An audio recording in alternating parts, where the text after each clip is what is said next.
total health, what he has come up with is between $700 and $800 billion. Right. Spread over 10 years. That's right.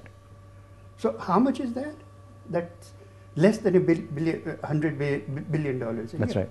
It makes no difference to the health system in the United States. Yeah.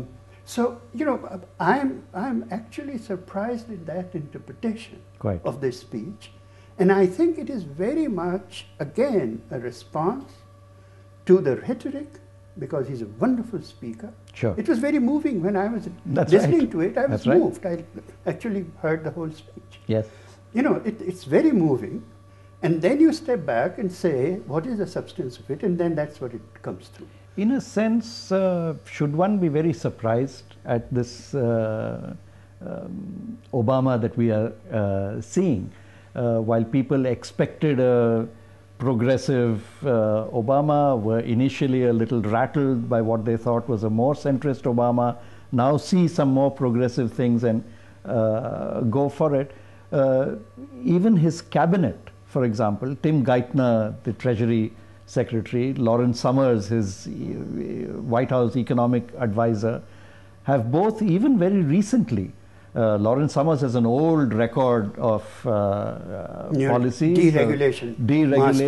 Opposing regulation, derivatives, for example. Tim Geithner, as late as 2 or 3 days ago, has said the government cannot run banks in the US, and despite the fact that the US government today is holding 40% stake in Citi. But if they are not going to, in a sense, take over or nationalize the banks, you're going to be in more or less the same position. So is it very surprising, the position of Obama that we are seeing now, which you, as you characterized, was far more to the center right than people would have expected? Raghu, I never ever believed that this man was progressive. Quite. Soon after his getting elected, I actually wrote in the Hindu about that the fact that a black man has become the President of the United States is a great historic event. Sure. And the importance of that is self-evident, but also that there is a streak of very right-wing politics among blacks in the United States, which he especially is those the epitome of. Especially those who drift towards the Republican Party. Yes, yes, but this exactly. But this time, this is the first time that it has happened at the top level of the Democratic Party. So, do you see the same analysis that you're now talking of extending also to his position on Iraq? The person who promised that he would withdraw from Iraq as soon as he took office has yesterday announced that he will withdraw only half of so-called combat troops by August of next year, still leaving behind more than 50,000 troops. And if they are not going to be engaged in combat, I don't know what 50,000 troops would do in Iraq, and then complete the withdrawal only by the end of 2011. Raghu, he never promised anything different. This was a pure pro-Obama media construction. Right. He always talked about leaving residual troops. Sure. How many was the question? His office always indicated that the number would be around 40,000-50,000. It was always very clear that combat troops would now be called something else. Renaming of the mission, as the Pentagon itself says. So I must say that on Iraq, the only thing that he has gone back on very marginally is that instead of 16 months, it's going to be 19 months. For the rest, the withdrawal is also something that Bush negotiated with Maliki. Sure. What they're calling withdrawal. Right. He has not spoken a word about vacating those bases.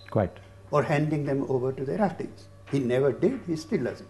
In fact, today there's an opinion piece in the Washington Post saying precisely that, from a Republican commentator, congratulating Obama for following the policies of George Bush.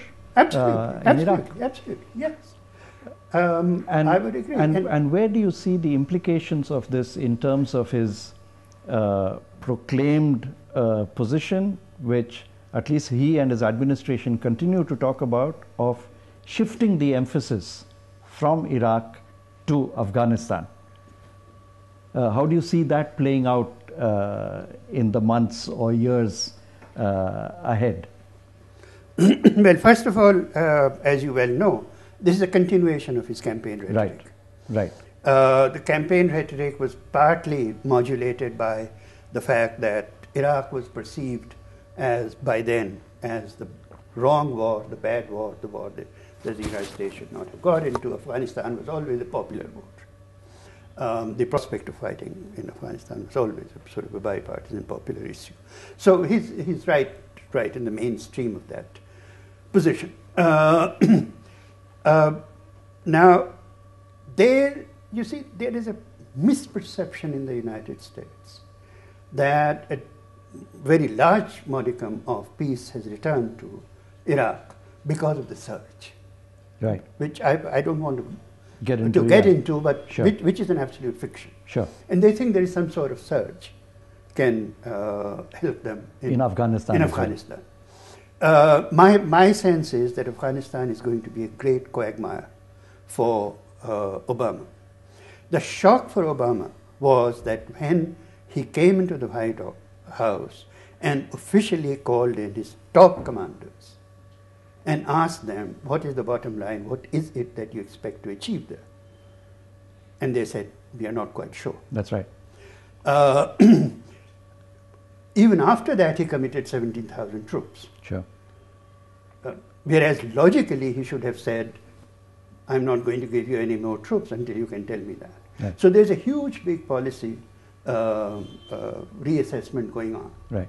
And is the quagmire going to, in some senses, deepen, get more complicated by Obama, by his apparent position on expanding the theater of the Afghan conflict into Pakistan? See, Raghu, there are 3 or 4 things. One, the fiction that is sustaining this as a good war. Right. That it is somewhere out in the caves of Afghanistan or in the mountains of Pakistan that 9/11 was planned. It's simply not true. It was planned in Europe. Right. And it was not planned by the Afghans or the Iraqis, and it was not planned on that soil. So what is the objective in there? The objective was to secure Afghanistan as a permanent American base, as part of this new Cold War that has developed on the one hand against Russia, on the other hand against China. Right. And what you have found now, ironically, as Obama comes in, is that the United States is going to send, or wanting to send, NATO as a whole is going to send their supplies through Russia. Right. They are becoming dependent on Russia. Right. In order to, at least partially, in order to escape what looks like a problematic dependence on supply routes through Pakistan. That's right. It is now understood that over 50% of those supplies were pilfered by the various, criminal. Sure. Now, there is no mafia as powerful as the Russian mafia. Quite. You think there's going to be less pilfering as this stuff goes on? So strategically, what I'm saying is that they have come to a point where they have strengthened Russia.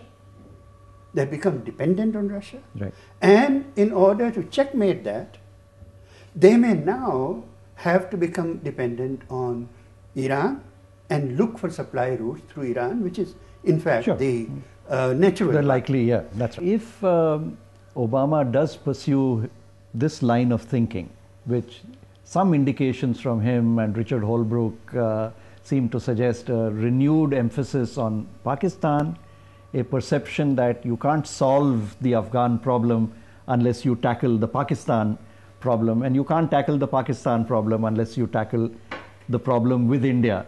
Do you think India has a cause for concern? India's cause of concern I'll come to, because that's a substantive issue in itself. Look, Raghu, let's be honest about it. Everything has gone wrong in northwestern Pakistan and in Afghanistan for the last 30 years. Right.